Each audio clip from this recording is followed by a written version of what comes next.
디도서 1장 15절 16절 깨끗한 자들에게는 모든 것이 깨끗하나 더럽고 믿지 아니하는 자들에게는 아무것도 깨끗한 것이 없고 오직 그들의 마음과 양심이 더러운지라. 그들이 하나님을 시인하나 행위로는 부인하니 가증한 자요 복종하지 않는 자요 모든 선한 일을 버리는 자니라. 오늘은 디도서 1장 15절 16절 말씀을 통해서 세상이 필요한 깨끗한 자가 되는 법이라는 제목으로 하나님의 말씀을 함께 살펴보도록 하겠습니다. 지난주는 우리 하나님께서 사랑하는 저희 아버지를 천국으로 불러 가시는 일이 있어서 바쁜 가운데 지냈습니다. 4년 전에는 어머니를 먼저 불러 가셨습니다. 저는 제가 보기에도 세상 살아가는 지혜가 부족해서 많은 어려움을 겪었는데 사랑하는 저희 부모님, 장로님, 권사님의 거의 무조건적인 사랑과 지원으로 인해서 제가 평생 하고 싶었던 마음껏 성경을 읽고 연구할 수 있는 그 일을 할 수 있었던 것 같습니다. 뒤돌아보면 제 인생의 위기 때마다 하나님께서 필요한 사람들을 보내어 주셔서 절망 가운데서 건져 주셨던 것을 보게 됩니다. 로마서 8장 28절에 이렇게 말씀하고 있습니다.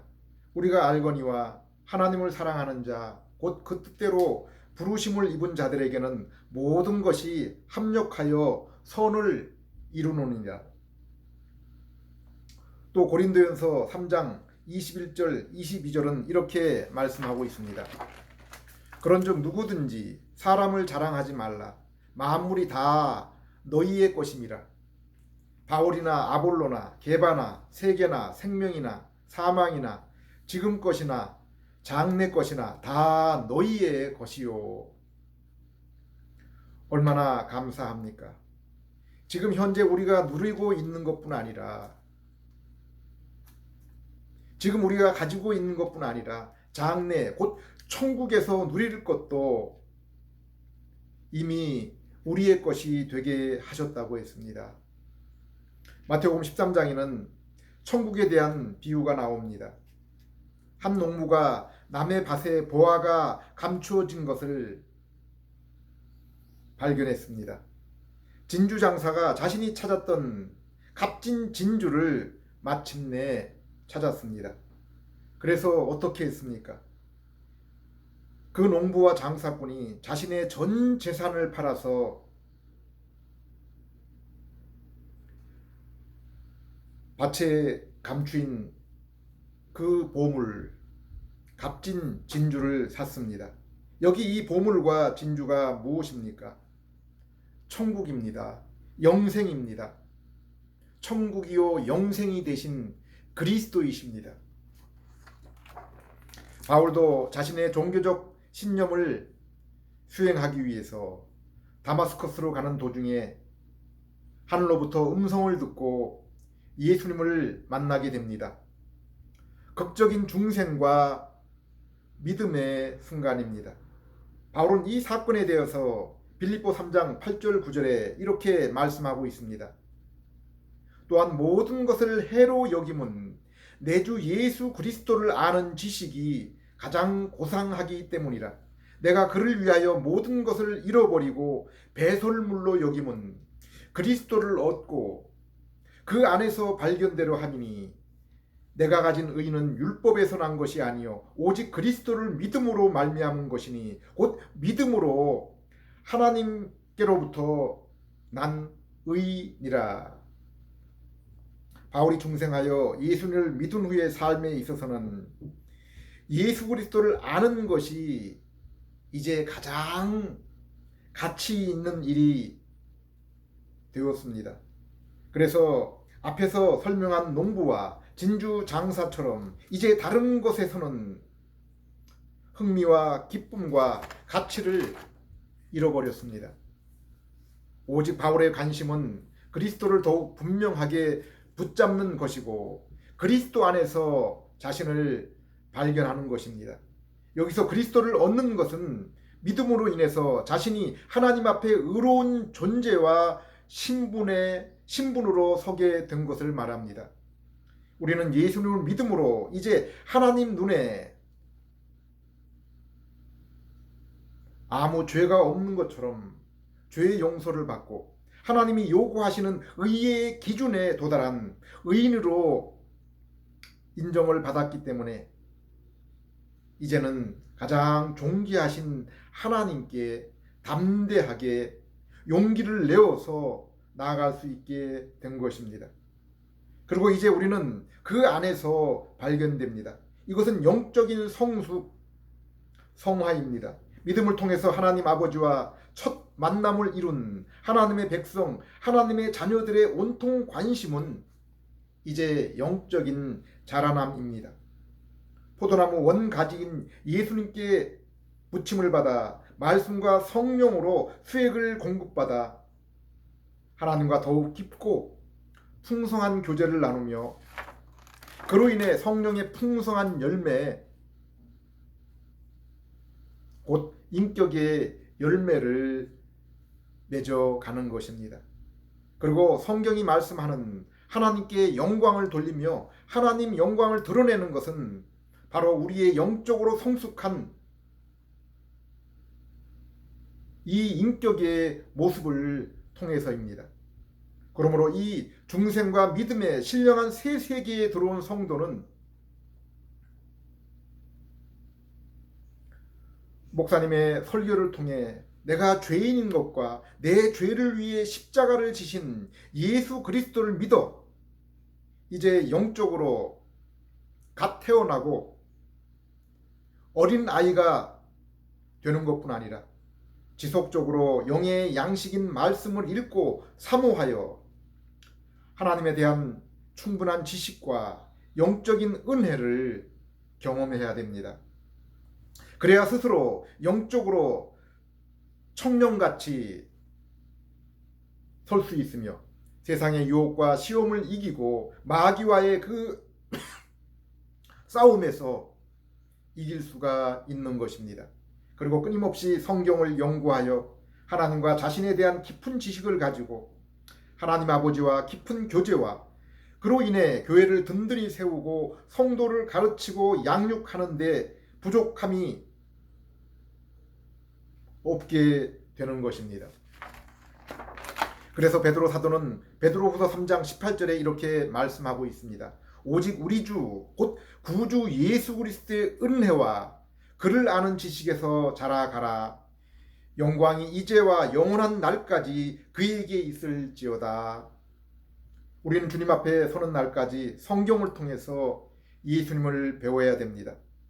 그러나 예수님의 은혜, 예수님께서 베푸시는 은혜, 곧 중생, 칭의, 양자, 성화 등의 예수님의 십자가와 부활을 통한 은혜가 우리에게 임하기 전에 이러한 영적인 자라남은 불가능합니다.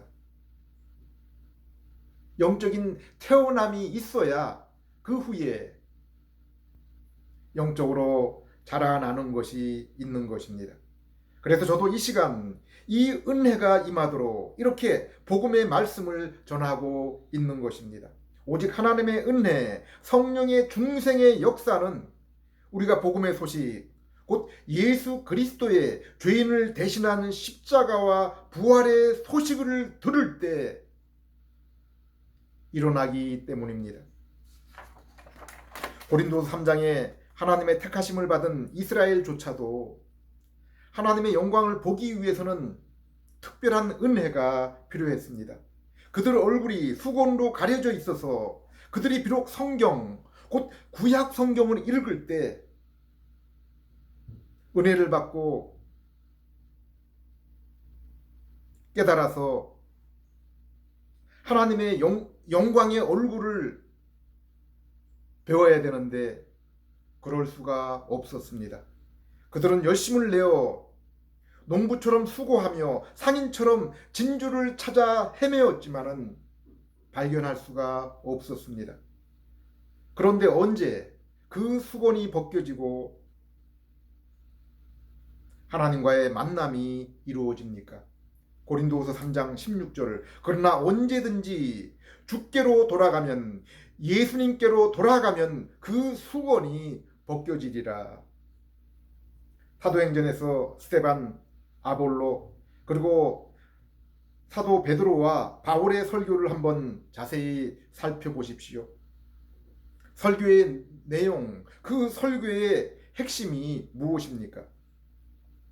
예수님이 십자가에 달리신 예수님이 바로 그리스도 기름 부음을 받은 구세주라는 것입니다. 예수님이 바로 창세기에 언약하셨던 그 여인의 후손, 아브라함의 씨, 다윗의 후손으로 영원히 다스릴 왕이시라는 것입니다. 히브리서는 구약의 모든 제사와 모형의 실체가 바로 그리스도, 그분 예수님이라고 말씀하고 있습니다. 예수님도 요한복음 14장 6절에 친히 이렇게 말씀하고 있습니다. 예수께서 이르시되 내가 곧 길이요 진리요 생명이니 나로 말미암지 않고는 아버지께로 올 자가 없느니라. 신비하게도 우리가 예수님이 그리스도 곧 죄인의 구세주라는 이 복음을 들을 때 하나님의 성령께서 그 죽었던 우리 죄인의 영혼 가운데서 일하시는 것입니다. 마치 창세기 1장 2절에 흑암과 수면을 운행하시던 성령님께서 빛이 있으라는 하나님의 그 말씀이 있을 때 세상의 생명과 아름다움의 역사를 이루신 것과 같습니다. 그래서 사도 요한은 요한복음과 요한서신에서 창세 때 말씀하셨던 그 하나님의 말씀, 곧 로고스이신 이 말씀이, 하나님의 말씀이 곧 로고스이신 예수님이시며 그 말씀이 죄로 인해 죽어있는 어둠 가운데 있는 심령 가운데 빛을 비추신다고 했습니다.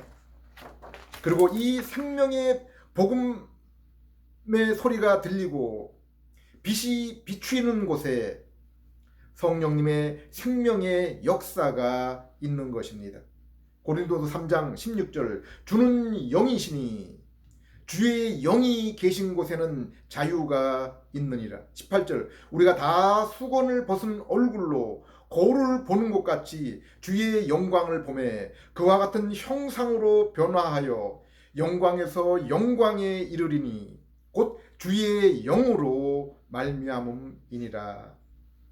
죄로 인해 죄인된 우리가 하나님께 다가갈 수 없을 때 이 구원의 복된 소식, 곧 예수님이 우리 죄를 지셨다는 이 소식을 들을 수 있는 귀는 복되다고 했습니다.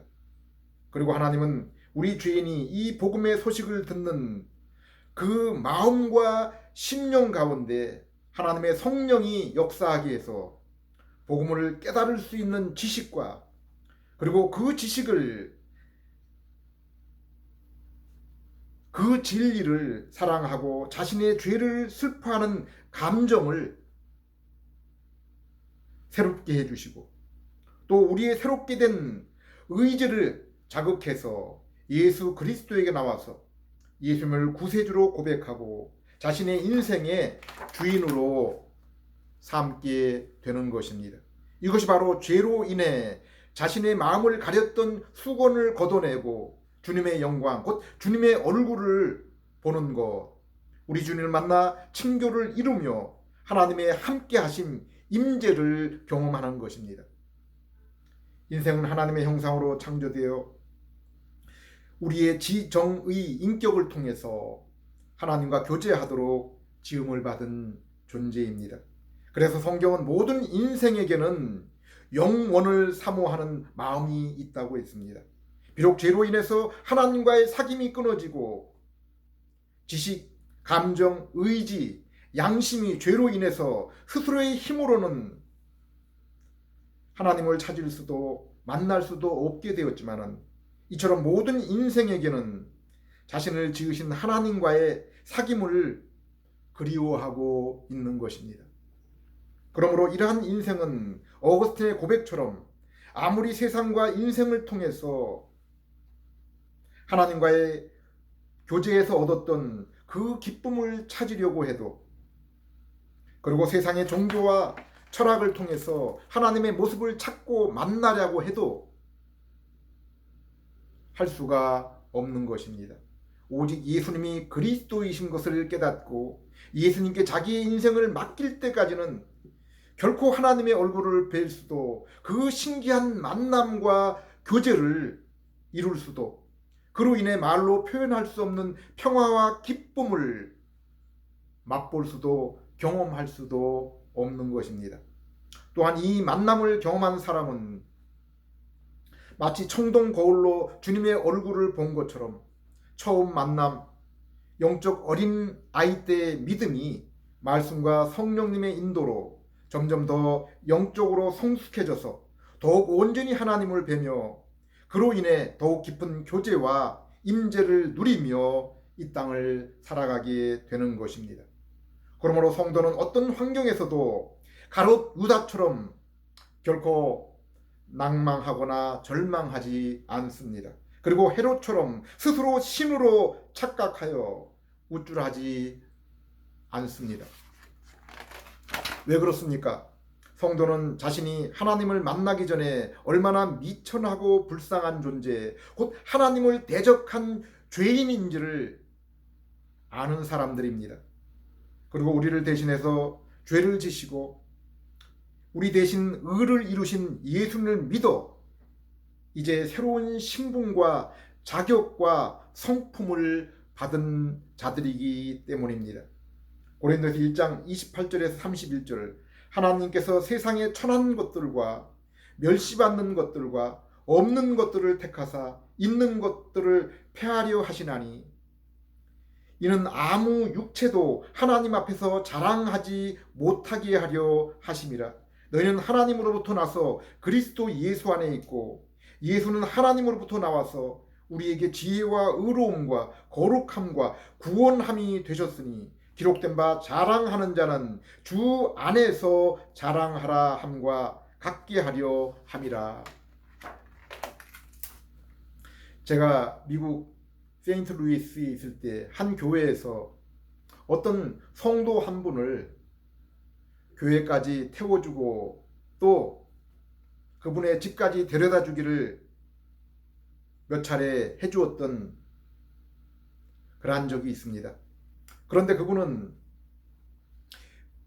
뷰티 서플라이를 하면서 복권을 샀는데 그것이 당첨되어서 수백만 달러를 받아서 미국 교민 사회에 널리 알려진 그러한 인물이었습니다. 그래서 그분은 그 이후에 미국의 클린턴도 만나고 한국에서 DJ도 직접 만나서 사진도 찍었습니다. 그 돈으로 인해 그 지역의 한인 회장도 했습니다. 워싱턴 대학 그리고 연고대에도 많은 장학금을 기부했습니다. 그런데 제가 만난 그 당시는 완전히 빈털터리가 되어 정부가 가난한 사람에게 제공하는 집에 살고 있었습니다. 더욱 안타까운 것은 그분의 영혼이 만신창이가 되어서 세상과 사람을 향해 원망을 하며 살아가고 있었습니다. 시편 73편을 보면은 이 세상을 살아가는 성도들도 때때로 세상과 세상 사람들을 보면서 낙심하며 절망할 수 있음을 보여주고 있습니다. 시편 73편 1절에서 3절, 하나님이 참으로 이스라엘 중 마음이 정결한 자에게 선을 행하시나 나는 거의 넘어질 뻔하였고 나의 걸음이 미끄러질 뻔하였으니 이는 내가 악인의 형통함을 보고 오만한 자를 질투하였음이라. 여기서 시인은 자신은 날마다 하나님 앞에 마음을 깨끗하게 씻으며 늘 죄를 멀리하는 행실을 위해서 애를 쓰지만은 그럼에도 불구하고 종일 재난을 만나며 아침마다 징벌을 받는 것 같은데 받고 살고 있는데 이와는 달리 하나님이 없다 하고 스스로 웃으며 교만하며 죄와 정욕을 친구 삼아 살아가는 사람들의 형통함을 볼 때 혼란스럽게 되었고 자칫하면 믿음을 잃고 실족할 뻔했다고 했습니다. 그들에게는 사람이 당하는 고난을 찾아볼 수 없고 재앙도 보이지 않았습니다. 그들의 소득은 그들이 마음먹은 것보다 더 많았습니다. 그들은 높은 데서 거만하게 말하며 능욕하며 악하게 말하는 자들입니다. 이들은 악인들일지라도 항상 편안하고 재물은 더욱더 불어났다고 했습니다. 그리고 심지어 그들이 죽을 때조차도 고통이 없고 그 힘이 강건한 상태였다고 했습니다. 그래서 심지어 시인조차 이러한 생각을 가질 뻔하였다고 했습니다. 15절 내가 만일 스스로 이르기를 내가 그들처럼 말하리라 하였다면 나는 주의 아들들의 세대에 대하여 악행을 행하였으리다.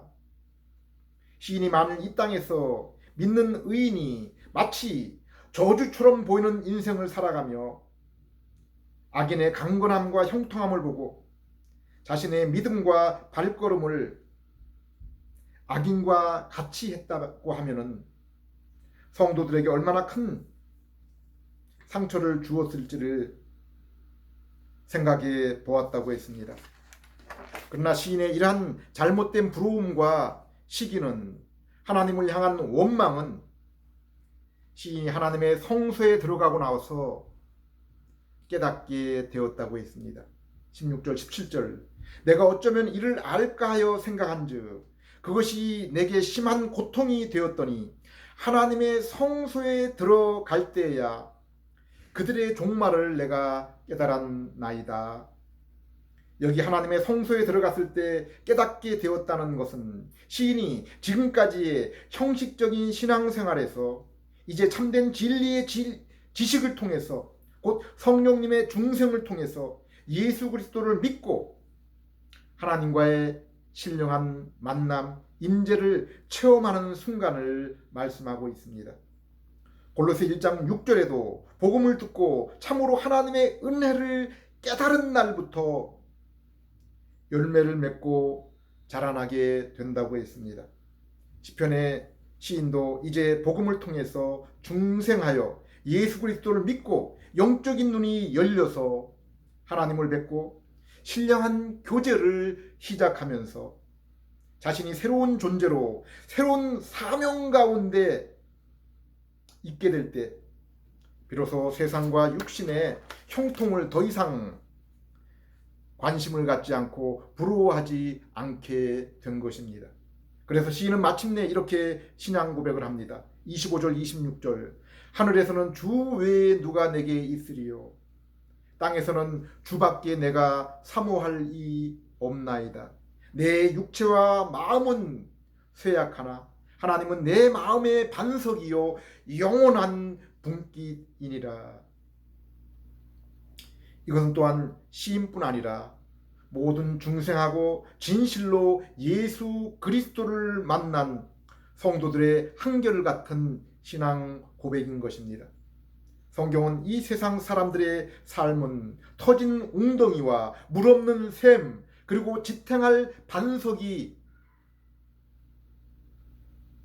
없는 그러한 것이라고 했습니다.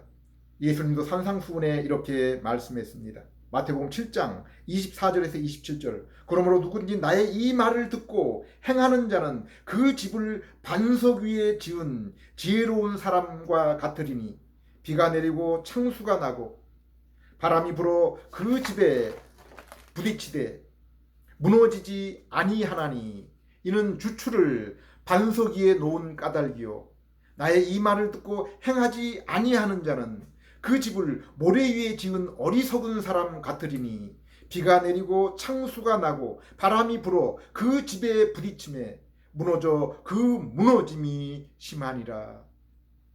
우리는 지금 어떤 주추 위에 기초 위에 인생을 올려놓고 살아가고 있습니까? 밑 빠진 독처럼 모래 위에 세워놓고 살고 있지는 않으십니까? 빌립보서에서 고백한 바울의 삶을 보면은 바울이 비록 이 땅에서 고난의 연소 그리고 옥중의 메인 삶이었지만은 그의 심령은 늘 넘치는 기쁨 가운데 살아간다고 했고, 그러므로 너희도 나의 이 마음을 본받아서 기쁨으로 충만한 삶을 살라고 부탁하고 있습니다. 그러나 한편으로 바울은 이 땅의 육신의 삶을 빨리 벗어나서 주님과 함께 하고픈 마음뿐이었습니다. 그럼에도 불구하고 이 육신의 삶을 연장하고자 하는 것은 성도들의 믿음의 진보와 그로 인해 성도들이 기쁨이 충만한 이 땅의 삶을 위한 것이라고 했습니다. 빌립보서 1장 23절에서 25절, 내가 이 둘 사이에 끼어 있으니 차라리 세상을 떠나서 그리스도와 함께 있는 것이 훨씬 더 좋은 일이라.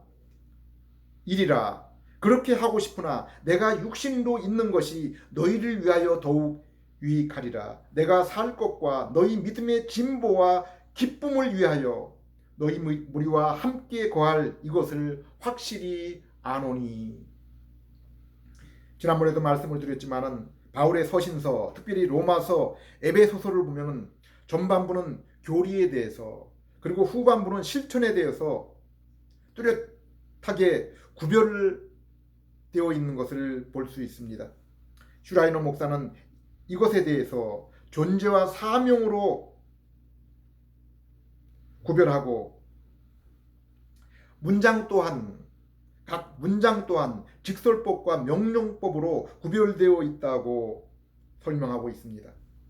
우리 인간은 자신을 보며 세상 만물을 보면서 늘 이와 같은 의문을 품고 살아갑니다. 과연 이러한 세상을 누가 만들었을까? 그리고 나의 인생의 종구, 마지막은 어떻게 될까에 대한 궁금증입니다. 곧 하나님은 누구시고 나는 무엇인가 하는 존재에 관한 물음이고, 그 다음에는 그러면 나는 이제 어떻게 살아야 하나, 삶의 목적과 사명에 관한 것입니다. 그런데 사람이 이 문제, 곧 이러한 정체성에 관한 것에 분명한 대답을 가지고 있지 않으면 결코 기쁨과 평안의 담대한 삶, 그리고 가치 있고 보람 있는 삶을 살 수가 없습니다. 참된 기쁨, 평안이 어디에서 옵니까? 이처럼 자신의 존재를 알고 그 존재의 사명에 합당한 삶을 살 때 찾아오는 것입니다. 그런데 피조물은 우리가 아무리 잘 알아도 한계가 있습니다. 그런데 더군다나 우리는 죄로 인해 망가진 피조물의 상태에 있습니다. 이렇게 불쌍한 상태에 있는 우리에게 하나님께서 친히 그분 자신과 우리 인생, 그리고 피조 세계의 창조와 다스림, 그리고 그 종말에 관한 말씀이 주어졌습니다. 알려주셨습니다. 그것이 바로 성경입니다. 그래서 우리가 창세기 첫 장을 펼칠 때 세상과 인간의 하나님의 창조하심이 나오고, 요한계시록 마지막 장에 영원한 세계에 관한 소식으로 마무리하고 있습니다. 디모데후서 3장 15절에서 17절에는 죄인인 우리 인생이 어떻게 참된 새 생명, 곧 영생을 얻고, 그리고 영생을 얻은 존재로 합당한 삶을 살 수 있게 되는지를 말씀하고 있습니다. 고린도서 1장 30절 31절, 너희는 하나님으로부터 나서 그리스도 예수 안에 있고 예수는 하나님으로부터 나와서 우리에게 지혜와 의로움과 거룩함과 구원함이 되셨으니 기록된 바 자랑하는 자는 주 안에서 자랑하라. 창세기 1장 28절, 2장 8절을 보면은 하나님은 인간을 하나님 자신의 모습으로 지으시고 선지자, 제사장, 왕으로 사명을 주셨습니다. 선지자로 하나님을 이 세상에 소개하며 제사장으로 하나님께 신령으로 진정으로 예배를 드리며 왕으로 피조 세계를 다스리라고 했습니다. 그런데 아담은 선악과를 먹지 말고 그러므로 하나님의 선악의 기준을 따라 살 것을 명하시고 그렇게 살 때 생명나무 열매에 참여할 소망이 있음을 알려주셨지만은 사단의 유혹으로 스스로 인생의 주인이 되어서 자신이 만든 그 선악의 기준대로 살기로 한 것입니다. 이것이 인생의 불행과 저주의 시작, 하나님과의 교제의 단절을 가지고 온 죄인 것입니다. 그런데 예수님이 이 죄를 십자가에서 대신 지시고 자신의 육체로 하나님이 요구하신 모든 율법을 순종하심으로 선악과로 요구한 하나님의 모든 요구를 대신 이루신 것입니다. 그래서 예수님이 첫째 아담이 실패한 것을 대신 완성하신 둘째 아담이 되신 것입니다. 예수는 하나님으로부터 나와서 우리에게 지혜와 의로움과 거룩함과 구원함이 되셨으니 이렇게 십자가와 부활을 통해서 죄인인 우리를 구속하시고 구원하신 것입니다. 칭의, 하나님 앞에 담대히 설 수 있는 의로운 존재가 되게 하신 것입니다. 성화, 곧 새 마음을 주셔서 거룩한 주님과 신령한 층교를 이루게 하신 것입니다. 그리고 지혜, 곧 진리의 로고스가 되셔서 하나님의 온전한 모습을 친히 자신의 입술과 몸을 통해서 드러내셨습니다. 그러므로 성경은 하나님의 감추어진 비밀이 바로 예수님이라고 하신 것입니다. 오직 예수님만이 죄로 인해 하나님께로 가는 것이 막혔던 그 비밀의 열쇠, 곧 길과 진리와 생명이 되시는 것입니다. 저도 일주일 중 6일을 일하면서 죄로 인한 육신의 고통을 철저하게 경험하고 있습니다. 또한 함께하는 사람들을 통해서 우리 인생이 얼마나 철저하게 오염이 되어 있고 타락했는지를 날마다 보고 있습니다. 그리고 디모데후서 3장 말씀처럼 종말이 가까울수록 그 모습이, 그 형편이 점점 더 심화되어 가는 것을 보고 있습니다. 그러나 하나님의 형상을 입은 인생은 하나님을 만날 때까지는 그 공허함과 절망과 죄악됨을 결코 피할 수 없고 해결할 수 없습니다. 그래서 스스로 신으로 여기고 스스로 자신을 신으로 여기고 자기 안에 신성이 있는 것으로 착각하여 명상하며 우상을 만들어 그 허전함을 달래려고 합니다.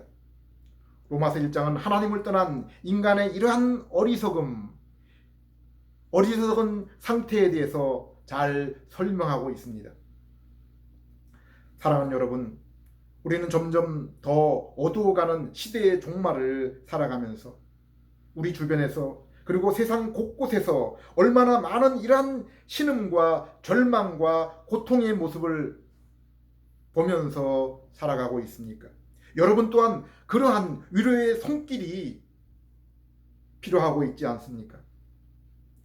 디도서 1장 15절 16절 깨끗한 자들에게는 모든 것이 깨끗하나 더럽고 믿지 아니하는 자들에게는 아무것도 깨끗한 것이 없고 오직 그들의 마음과 양심이 더러운지라. 그들이 하나님을 시인하나 행위로는 부인하니 가증한 자요 복종하지 않는 자요 모든 선한 일을 버리는 자니라. 우리 모두는 이처럼 깨끗하고 거룩하게 그리고 많은 사람을 사랑하고 베풀며 살아가고 싶지 않습니까? 그러나 우리 안에는 근본적으로 그런 것이, 그러한 마음이 없다고 했습니다. 로마 3장에서 우리는 정수리부터, 우리 몸의 정수리부터 발끝까지 죄로 오염되어서 우리 마음과 입에서 뿜어내는 것은 온통 악과 더러움뿐이 없다고 했습니다. 오직 복음이요 새 언약, 참된 언약이신 예수 그리스도의 소식을 듣고 믿어 새로운 존재, 그리고 그로 인한 새로운 마음을 가질 때 이러한 사람이 되며 이러한 일을 할 수 있는 것입니다. 착하고 거룩한 사람의 삶이 시작이 되는 것입니다. 기도하겠습니다. 하나님 아버지, 오직 성경, 그리고 성경이 소개한 언약, 하나님의 비밀이신 그리스도의 소식을 들을 때 성령님께서 죽었던 저희의 영혼을 살리시고 말씀을 깨닫게 하셔서 예수님을 믿고 새로운 존재, 곧 하나님의 아들, 하나님의 백성이 되게 하시고 그 아들에 합당한 삶을 살 수 있도록 새 마음과 성령님을 주심을 믿고 감사를 드립니다. 주님의 은혜와 진리의 말씀으로 더욱 저희의 심령이 자라나고 강하게 되어서 하나님 아버지와 더욱 깊은 친교, 그리고 세상을 향한 진실한 사랑의 모습을 통해서 오직 하나님의 영광을 드러낼 수 있는 저희들 될 수 있게 해 주시옵소서. 예수님 이름으로 기도드립니다.